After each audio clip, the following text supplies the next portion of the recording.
to develop that, but as I say, it takes two sides, and that includes from India.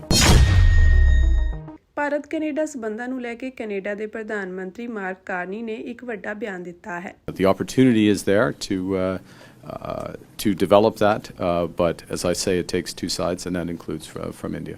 ਇੱਕ ਪੱਤਰਕਾਰ ਵੱਲੋਂ Bharat Canada ਸਬੰਧਾਂ ਬਾਰੇ ਪੁੱਛੇ ਇੱਕ ਸਵਾਲ ਦੇ ਜਵਾਬ ਵਿੱਚ ਪ੍ਰਧਾਨ ਮੰਤਰੀ ਨੇ ਕਿਹਾ ਕਿ ਦੋਵੇਂ ਦੇਸ਼ਾਂ ਦੇ ਸਬੰਧਾਂ ਵਿੱਚ ਬੇਸ਼ੱਕ ਸੁਧਾਰ ਆ ਸਕਦਾ ਹੈ, ਪਰ ਪਾਰਦਰਸ਼ਤਾ ਅਤੇ ਇੱਕ ਦੂਜੇ ਪ੍ਰਤੀ ਸਨਮਾਨ ਹੋਣਾ ਬਹੁਤ ਜ਼ਰੂਰੀ ਹੈ। ਮਾਰਕ ਕਾਰਨੀ ਦਾ ਕਹਿਣਾ ਹੈ ਕਿ ਦੋਵਾਂ ਦੇਸ਼ਾਂ ਵਿਚਲੇ ਸਬੰਧ ਹੋਰ ਬਿਹਤਰ ਹੋ ਸਕਦੇ ਹਨ। ਉਹਨਾਂ ਕਿਹਾ ਕਿ ਚੰਗੇ ਸਬੰਧ ਸਥਾਪਿਤ ਕਰਨਾ ਦੋਵੇਂ ਧਿਰਾਂ ਦੀ ਜ਼ਿੰਮੇਵਾਰੀ ਹੈ।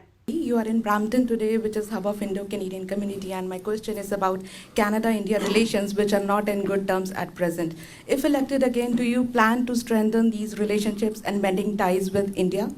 Well, we would welcome a strengthening of ties with India, but any relationship is two-sided, and that relationship needs to develop with transparency, mutual respect.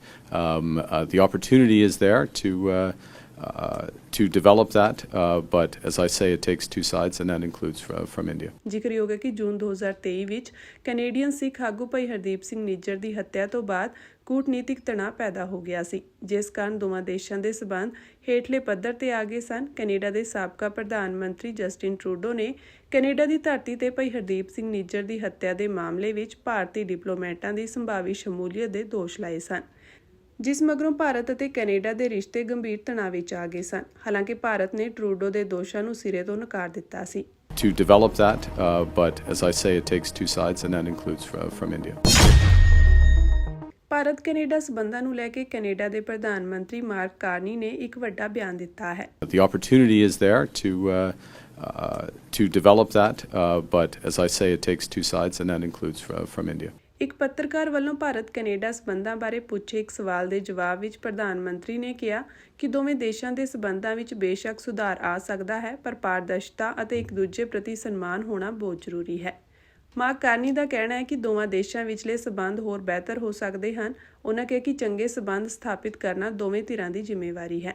You are in Brampton today, which is hub of Indo-Canadian community, and my question is about Canada-India relations, which are not in good terms at present. If elected again, do you plan to strengthen these relationships and mending ties with India? Well, we would welcome a strengthening of ties with India, but any relationship is two-sided, and that relationship needs to develop with transparency, mutual respect. The opportunity is there to develop that, but as I say, it takes two sides, and that includes from India. ਜ਼ਿਕਰਯੋਗ ਹੈ ਕਿ ਜੂਨ 2023 ਵਿੱਚ Canadian ਸਿੱਖ ਆਗੂ ਭਾਈ ਹਰਦੀਪ ਸਿੰਘ ਨਿੱਜਰ ਦੀ ਹੱਤਿਆ ਤੋਂ ਬਾਅਦ ਕੂਟਨੀਤਿਕ ਤਣਾਅ ਪੈਦਾ ਹੋ ਗਿਆ ਸੀ, ਜਿਸ ਕਾਰਨ ਦੋਵਾਂ ਦੇਸ਼ਾਂ ਦੇ ਸਬੰਧ ਹੇਠਲੇ ਪੱਧਰ ਤੇ ਆ ਗਏ ਸਨ। ਕੈਨੇਡਾ ਦੇ ਸਾਬਕਾ ਪ੍ਰਧਾਨ ਮੰਤਰੀ ਜਸਟਿਨ ਟਰੂਡੋ ਨੇ ਕੈਨੇਡਾ ਦੀ ਧਰਤੀ ਤੇ ਭਾਈ ਹਰਦੀਪ ਸਿੰਘ ਨਿੱਜਰ ਦੀ ਹੱਤਿਆ ਦੇ ਮਾਮਲੇ ਵਿੱਚ ਭਾਰਤੀ ਡਿਪਲੋਮੈਟਾਂ ਦੀ ਸੰਭਾਵੀ ਸ਼ਮੂਲੀਅਤ ਦੇ ਦੋਸ਼ ਲਾਏ ਸਨ, ਜਿਸ ਮਗਰੋਂ ਭਾਰਤ ਅਤੇ ਕੈਨੇਡਾ ਦੇ ਰਿਸ਼ਤੇ ਗੰਭੀਰ ਤਣਾਅ ਵਿੱਚ ਆ ਗਏ ਸਨ। ਹਾਲਾਂਕਿ ਭਾਰਤ ਨੇ ਟਰੂਡੋ ਦੇ ਦੋਸ਼ਾਂ ਨੂੰ ਸਿਰੇ ਤੋਂ ਨਕਾਰ ਦਿੱਤਾ ਸੀ।